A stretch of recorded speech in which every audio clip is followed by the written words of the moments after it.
Vamos lançar nossa rede ao mar. Amém. Pedro havia pescado a noite toda, não conseguiu um peixezinho. E pela palavra do Senhor Jesus, ele jogou a rede dele e transbordou quase ao ponto de rasgarem as redes. Vamos lançar a nossa rede ao mar. Então feche seus olhos e faça você a sua oração diante do Senhor. Senhor, em nome de Jesus, Pai, nós estamos aqui diante de Ti, Senhor.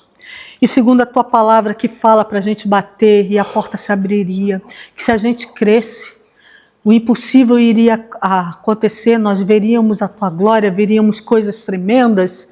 Então, Senhor, eu quero Te apresentar tudo que vai dentro do meu coração, Senhor, daquilo que eu preciso que a Tua mão esteja sobre, que Tu possas tocar na minha saúde, Senhor, me curar, que Tu possas tocar na saúde do Rogério, curar o Rogério, Pai, curar dessa surdez, Senhor.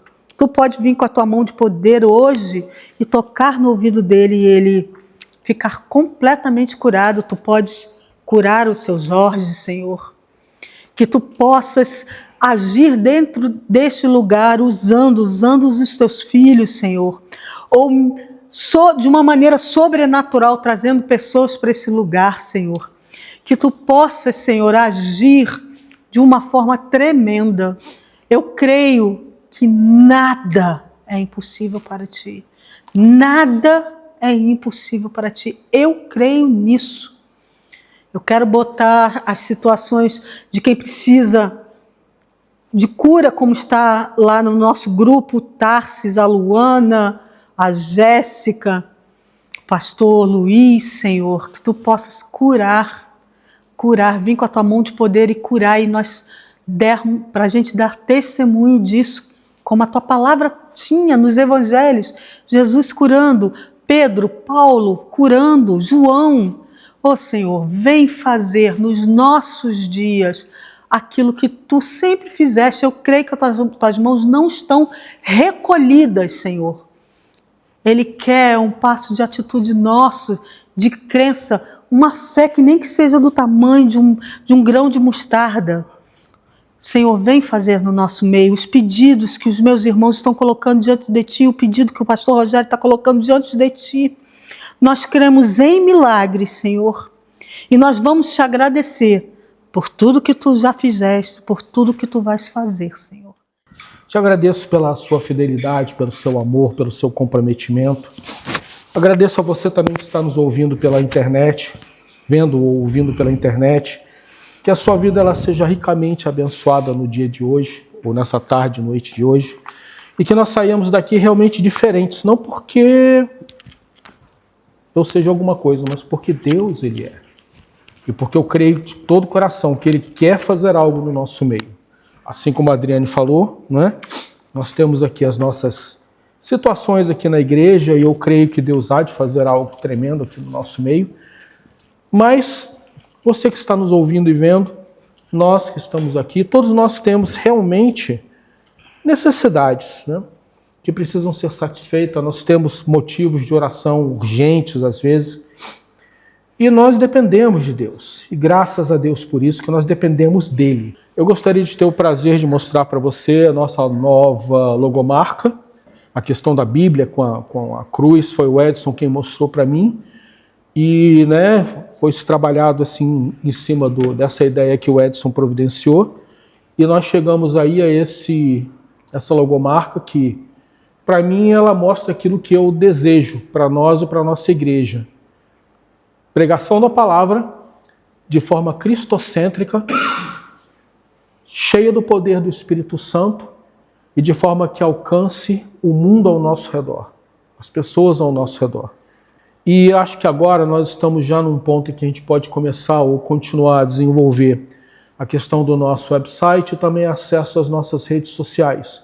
Então nós vamos estar criando aí Instagram, vamos estar criando aí Facebook. O website ele já existe um protótipo do website, mas eu estive conversando lá com o Eugênio, né, que foi quem desenvolveu o website para a gente. Já vamos fazer algumas alterações, de forma que a gente possa adicionar conteúdo. O que eu vou pedir para você, e para você que também está nos ouvindo, se você se sente abençoado pelo que está sendo feito aqui nesta igreja por Deus, multiplica essa informação. Na hora em que a gente postar isso nos nossos grupos de WhatsApp, pega isso e partilha nas tuas redes sociais, nos teus grupos, né, grupo de família. Pode ser que a pessoa nem more aqui, mas se ela puder ser abençoada pelo que é dito e pelo que é pregado, então nós vamos estar alcançando o nosso objetivo. E você também que está nos vendo e ouvindo pela internet, se você crer, ou se você sentir-se abençoado ou abençoada pelo que é dito aqui, que você possa também fazer a mesma coisa. No caso, né, clássico de Instagram, possa dar o likezinho lá, né, subscrever, e a partir daí pessoas possam ser abençoadas em nome de Jesus. Amém, gente? Amém? Amém? Eu ia fazer uma pergunta para vocês de uma maneira mais abrangente, mas eu vou fazer na mesma, porque eu creio que é algo que a gente tem que pensar e tem que ser cuidadoso com isso. E pronto, algumas pessoas faltaram hoje, tem outras que estão viajando, mas a questão toda é a seguinte: na medida em que nós estamos voltando a filmar e gravar os cultos e os momentos de oração, assim como também o encontro de casais, que a Adriane talvez queira dar mais alguma informação posterior, né? E nós pretendemos tirar fotos e filmar.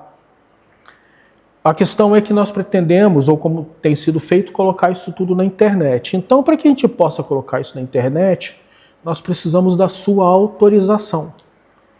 Por quê? Porque o rosto de vocês vai aparecer. Então, eu preciso que você diga para mim que você autoriza ou que você não autoriza aqui. Não, é sério, pode parecer brincadeira, né? Pode parecer exagero, mas a verdade é que, por força de lei mesmo e por uma questão de prudência, por uma questão de respeito, a gente tem que perguntar para as pessoas se elas querem ou concordam que o rosto delas apareça, seja num website, seja num vídeo de internet. Então, se você concordar, você pode dizer para mim. Se você não concordar, seja agora ou seja depois, você também tem o direito de voltar atrás.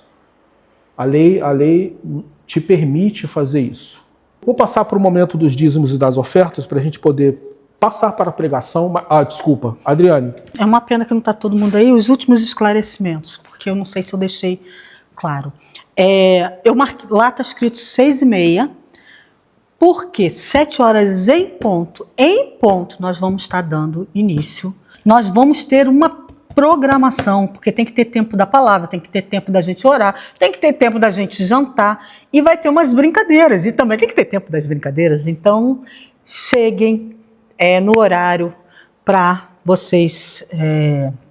eu não posso abrir muito. Pronto, cheguem no horário. Cheguem no horário.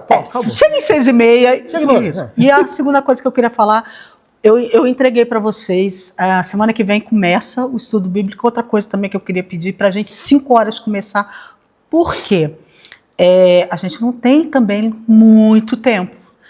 Então, eu queria já pedir para vocês lerem o capítulo 1, capítulo 2. Isso tá grosso, mas quando vocês verem, vai falar assim: ué, mas isso é tão rápido, porque o capítulo 1 são 2 paginazinhas. E é tudo em forma de pergunta, e as respostas já estão lá.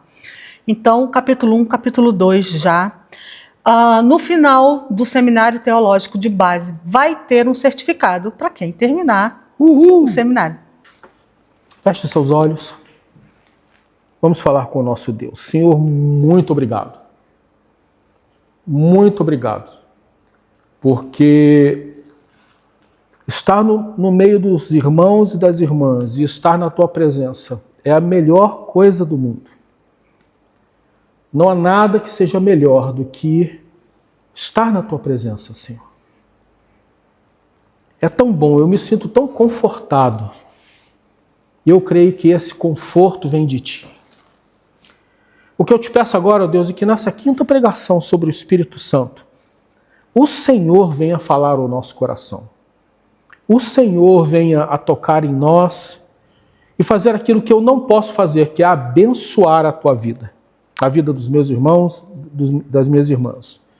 Nos guarda aqui de todo mal, que os teus anjos estejam acampados aqui ao nosso redor e que tudo seja feito para a honra e glória do teu nome. Tudo isso nós te pedimos em nome de Jesus.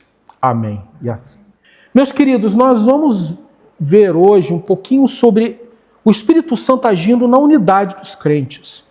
Então eu quero começar dizendo para você, como se fosse uma introdução, que o Espírito Santo, ele age na vida das pessoas quando elas aceitam o Evangelho, quando elas se arrependem dos seus pecados e acreditam que Jesus morreu pelos seus pecados, pelos meus pecados, pelos seus pecados, pelos pecados de quem está agora nos ouvindo e nos assistindo pela internet.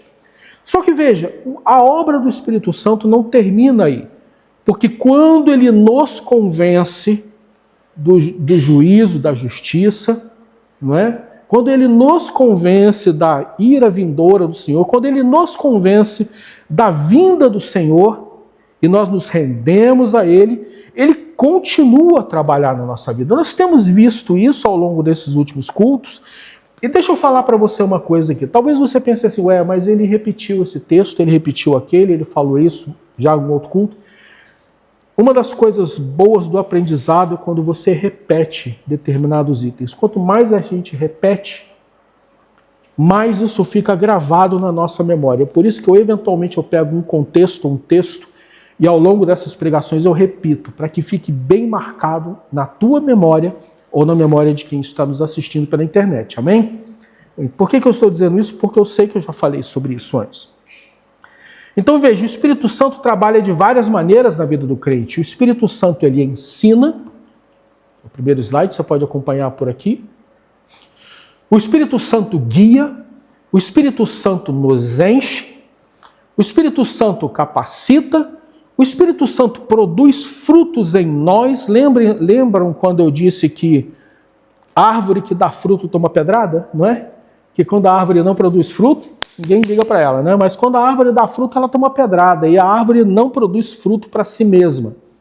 E é verdade, a árvore produz frutos para outros. Ou seja, os frutos que o Espírito produz em nós são para serem utilizados na vida de outras pessoas.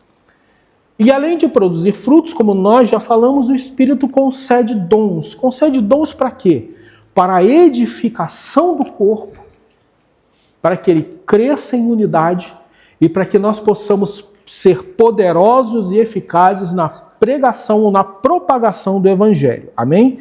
Todos esses 6 itens, ou mais, muito mais que são um resumo, o Espírito Santo produz em nós. E eu quero agora usar como texto o livro de Atos, capítulo 2, os 4 primeiros versos, que nós já utilizamos aqui, porque eu vou usar o que está no finalzinho do verso 1, mas vamos ler o texto todo. Atos capítulo 2, dos versos 1 a 4, diz: Ao cumprir-se o dia de Pentecostes, estavam todos reunidos no mesmo lugar. Eu quero que você preste muita atenção nisso. Estavam todos reunidos no mesmo lugar. De repente, veio do céu um som como de um vento impetuoso e encheu toda a casa onde eles estavam sentados. E apareceram distribuídas entre eles línguas, como de fogo, as quais pousaram sobre cada um deles. E todos, não foi 1 ou 2 ou 3, todos ficaram cheios do Espírito Santo e começaram a falar em outras línguas, segundo o Espírito lhes concedia que falasse. Amém? Amém? Meus irmãos, eu quero começar perguntando para você o seguinte: o que você acha? Existem pré-requisitos para que o Espírito Santo seja derramado no meio da igreja? O que você acha? Pré-requisitos. E se você que está nos ouvindo e vendo pela internet quiser também dizer alguma coisa, você pode sempre postar um comentário, não é? Abaixo do vídeo. Então veja, o que você acha? Existem pré-requisitos para que o Espírito Santo seja derramado no meio da igreja? Por um acaso nós demos uma palhinha sobre isso ontem, na casa do Edson e da Rita. Aliás, muito obrigado por vocês terem aberto a casa de vocês. Nem vou falar da comida depois, que foi uma coisa maravilhosa, mas pronto. Mas nós demos uma palhinha sobre isso ontem, sobre essa questão de pré-requisito. A gente não usou essa expressão, mas nós falamos um pouquinho sobre isso. O que você acha? Sim ou não? Sim ou vai para os leões? Sim. Sim? O que vocês acham que são esses pré-requisitos? Não tem resposta certa ou errada. Sinta-se em liberdade de falar. Eu acho que, em primeiro lugar, tem que ter amor. Né? Amor, com toda certeza. Amém. Amor, tem que Amém. ter dedicação, tem que ser mesmo de dentro, não é? Da Sim, gente. sim. Espalhar sempre coisas boas, Uhum, não é? uhum, Falar do amor, da importância que uhum. é Jesus para nós. Amém. Amém. Meus queridos, por que a gente vê igreja fria, igrejas frias onde nada acontece? Será que é porque Deus não quer mais agir? Aí essa é uma pergunta para você. Será que Deus não quer mais agir no meio da igreja? E aí nós vemos, igrejas cada vez mais igrejas frias, apáticas. Agora olha que interessante, a Adriane comentou sobre esse texto. Eis que a mão do Senhor não está encolhida para que não possa salvar. E o seu ouvido não está surdo para não poder ouvir. O que isso quer dizer? Isso quer dizer que o nosso Deus ele está 100% empenhado, aberto e ativo para agir no meio da igreja. Então por que é que... é apenas uma das características, tem muita coisa que a gente pode falar sobre isso, mas eu vou limitar a apenas um item que na verdade é extremamente importante. Passa o verso 2, por favor. Mas as iniquidades de vocês, ou seja, as nossas iniquidades, os nossos pecados, fazem separação entre vocês e o seu Deus. E os pecados que vocês cometem, que nós cometemos, o levam a esconder o seu rosto de vocês, para não ouvir os seus pedidos. Amados, o que mais impede a ação do Espírito Santo no meio da igreja é a iniquidade e o pecado. Nós comentamos ontem na casa de vocês, lembra? Quando eu perguntei, escuta, quando há iniquidade, não foi esse o termo que eu usei, quando há divisão, quando há contenda, o Espírito Santo ele age, Deus ele age, ele consegue agir, e todos na casa de vocês concordaram dizendo que não. Agora, é óbvio que o Espírito Santo ele é poderoso, e ele fala, ou tenta falar aos corações dos pecadores, para que eles se arrependam dos seus maus caminhos e tornem ao Senhor, ok? Mas nós vemos que muitas vezes as igrejas elas estão frias ou apáticas e não há muito da ação do Espírito Santo, ou tanto quanto ele poderia agir, porque no meio dela há divisão, a contenda, a fofoca, a intriga, a iniquidade, há pecado. E isso realmente bloqueia a ação do Espírito. Só que veja, eu vou colocar aqui mais um pré-requisito, tá? Para que o Espírito Santo seja abundantemente derramado no meio da igreja. Passa para o próximo, por favor.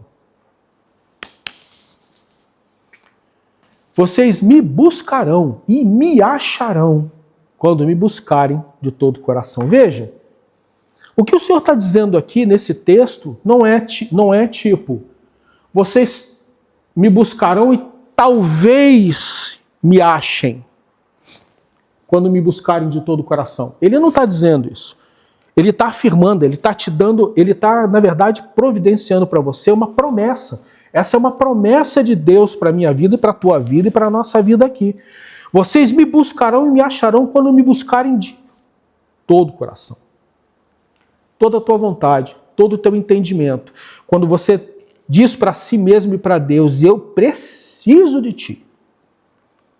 Mais do que qualquer outra coisa da minha vida, eu preciso de ti. Sabe por quê, gente? Porque Deus se manifesta nas vidas daqueles que realmente o desejam e o buscam de todo o coração, alma e entendimento. Veja, gente, Deus ele consegue reconhecer os momentos nossos de cansaço, ok? Então, às vezes a gente chega em casa e a gente está tão cansado que a gente diz assim, Senhor, eu preciso de ti. Mas eu estou me sentindo tão cansado.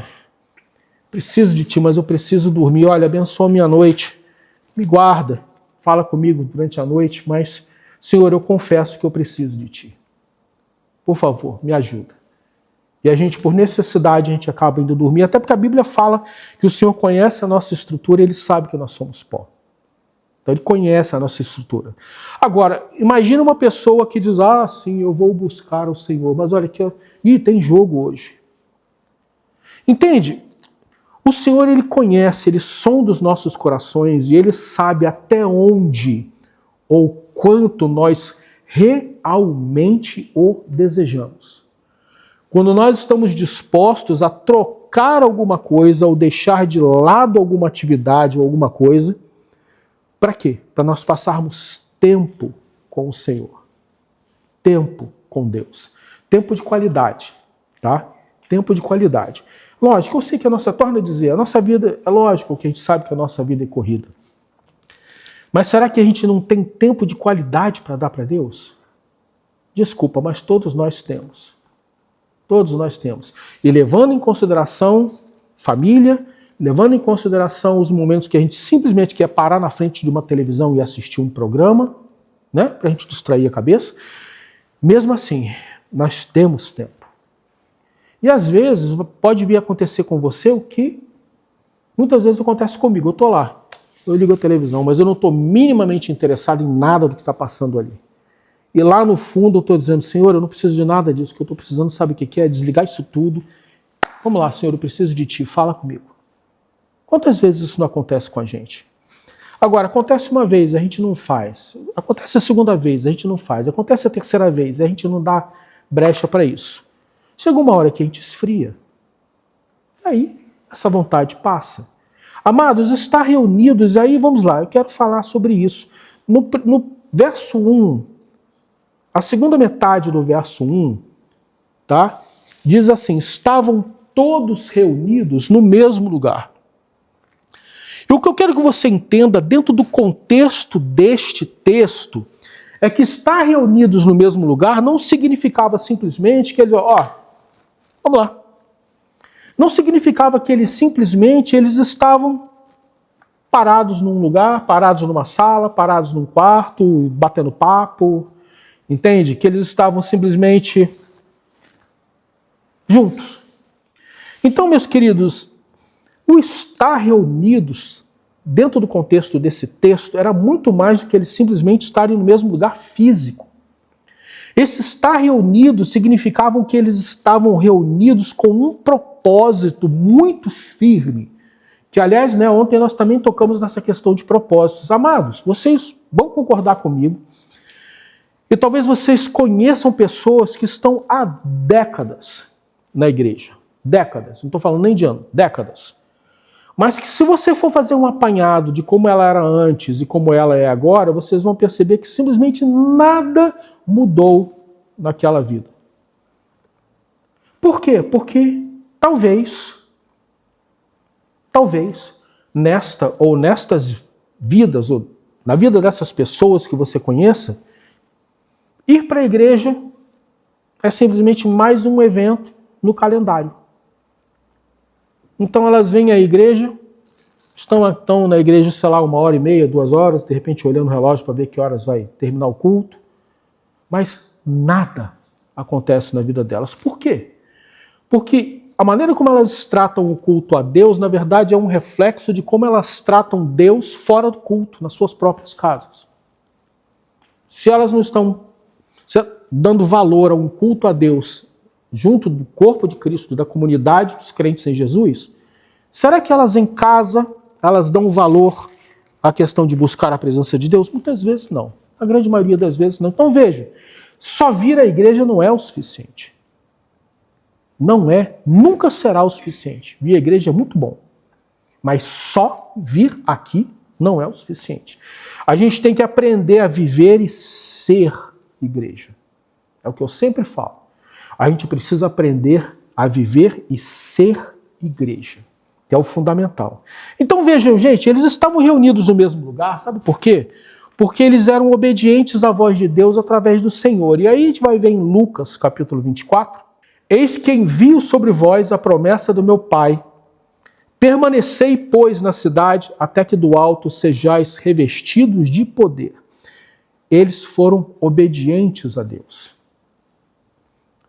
Então veja, o Espírito se derramou daquela maneira dentro do corpo da igreja porque eles ouviram uma orientação e uma ordem do Senhor e eles cumpriram com essa ordem do Senhor. Se o Senhor mandou que a gente ficasse em Jerusalém, nós vamos ficar em Jerusalém até que do alto nós sejamos revestidos de poder. Jerusalém naquela época era um lugar bom para eles? Não. O seu Senhor já havia morrido. Os judeus estavam em pé de guerra, né? Principalmente as autoridades judias estavam em pé de guerra contra os apóstolos, contra os discípulos. Então Jerusalém naquela época não era um lugar seguro para eles.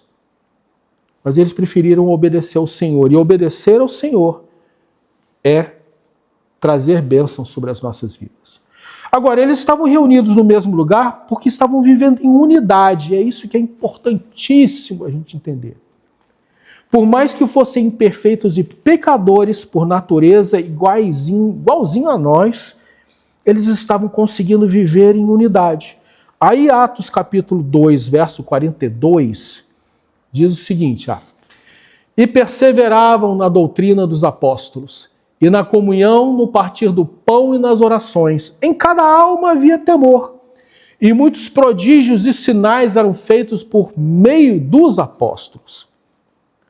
Todos os que criam estavam juntos e tinham tudo em comum.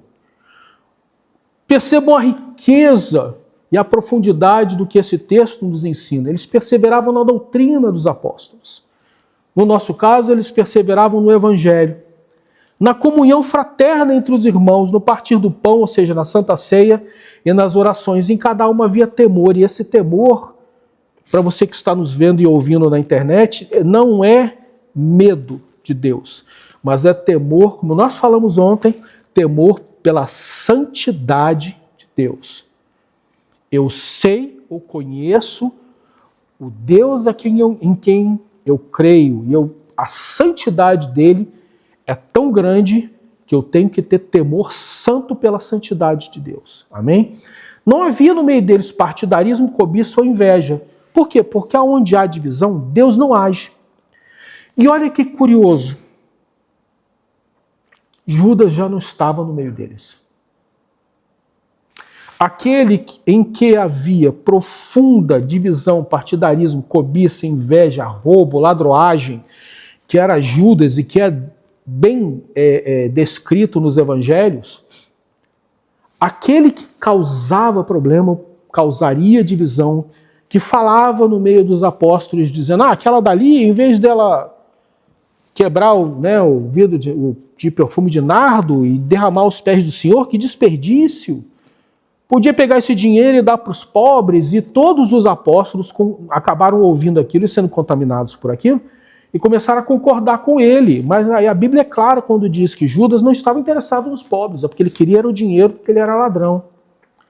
Então veja, gente, aonde há esse tipo de envolvimento maligno, Deus ele acaba por não se manifestar. Judas não estava mais lá, os apóstolos estavam em unidade, os discípulos estavam em unidade, e aí o Espírito Santo ele é derramado com abundância. Amém, gente? E veja, todos buscavam a sua presença com avidez e perseverança. Avidez, gente. Avidez, perseverança. Nós falamos isso agora há pouco. E eu vou tornar a dizer, nós podemos estar passando por estações da vida, onde o cansaço e o desgaste são grandes. Eu me sinto assim, talvez você esteja se sentindo assim. A gente pode estar com a nossa cabeça a mil, por causa de decisões que a gente precisa tomar. Mas sabe, gente, mesmo no meio de todas essas coisas, mesmo quando a nossa cabeça está a mil por hora, de tanta coisa que está aqui dentro, mesmo assim, nós somos capazes de chegar, pôr o pé no freio e dizer, Senhor, minha vida está uma confusão. Minha vida está uma loucura. Tanta coisa aqui ao meu redor que eu preciso fazer, tanta coisa que eu preciso definir, nem fazer. Eu nem sei por onde começar. Mas mesmo assim, Senhor, eu preciso de Ti. Então veja, sobre muitos aspectos também é uma escolha nossa. É uma escolha nossa. Você pode escolher se deixar levar pelas estações da vida que você está passando, seja de cansaço, de desânimo, seja lá o que for. Você pode escolher se deixar levar por isso, por essa correnteza, ou você pode escolher dizer o seguinte, Senhor, não. Eu estou passando por isso, ok.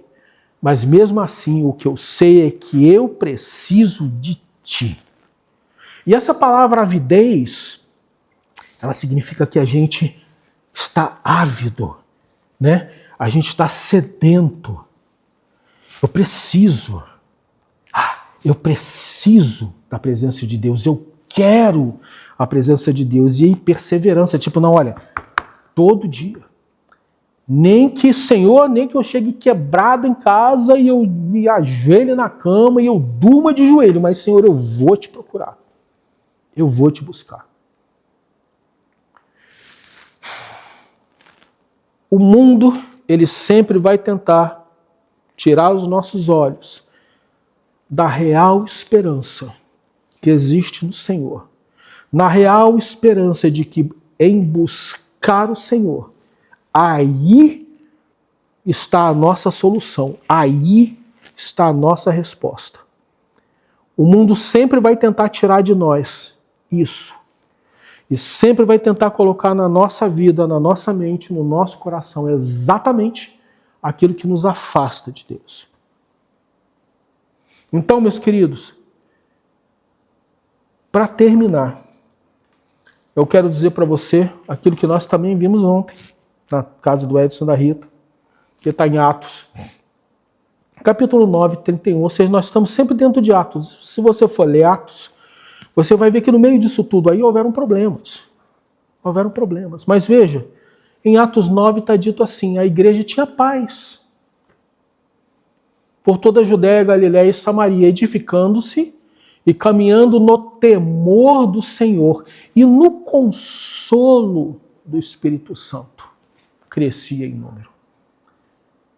É uma progressão. Ela tinha paz, ela estava sendo edificada, né? Eles liam a palavra, buscavam a presença do Senhor, caminhando no temor do Senhor, da santidade do Senhor, que nós já falamos, e no consolo do Espírito Santo. Quem é que hoje aqui,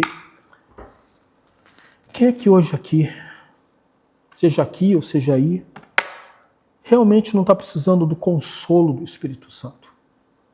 Do conforto, sabe? De receber conforto no coração, que só mesmo o Espírito Santo ele é capaz de dar. O que eu desejo de todo o coração para nós aqui, para a nossa igreja, é que a gente viva isso daqui. Que a gente viva em paz. Que nós, entre nós, a gente viva em paz. Que a gente seja edificado pela presença de Deus, que a gente caminhe no temor do Senhor. E que todos nós aqui nós sejamos consolados por Deus. Consolados por Deus. Por quê? Porque fazendo isso, ou vivendo assim, o próprio Senhor se encarrega de trazer gente para cá. Gente para a sua igreja. O que é dito lá no começo? Que o Senhor acrescentava. Né? Que o Senhor acrescentava a cada dia aqueles que haveriam de ser salvos. A gente pode ter milhões de planos e projetos. A gente pode querer usar as nossas características pessoais, que a gente pode usar, para que a obra de Deus se cumpra. Ok. Mas nunca haverá substituto para a ação do Espírito e a ação de Deus na nossa vida. Para quê? Para que a gente não tenha uma igreja de gente convencida, mas a gente tenha uma igreja de gente convertida. Convertida a Cristo. Então, meus irmãos, que a gente possa viver em paz uns com os outros. Isso é tão importante, como a gente tem falado sobre isso ao longo desses últimos tempos, que a gente possa viver em paz uns com os outros. Amém? E no final disso, no contexto disso aqui, que eu li por último, a gente vai crescer. Porque o próprio Senhor vai trazer gente para cá. Amém? Adriana e eu, a gente viveu uma experiência em que a gente não fazia evangelismo. Lá em Portugal. A gente não fazia evangelismo. Sabe o que acontecia? A pessoa passava na porta e entrava. Ela passava na porta e alguma coisa, que a gente sabe que era o Espírito Santo, né? Ela passava na porta, alguma coisa, falava com ela, mexia com ela, ela pum, entrava na igreja. A gente não fazia evangelismo.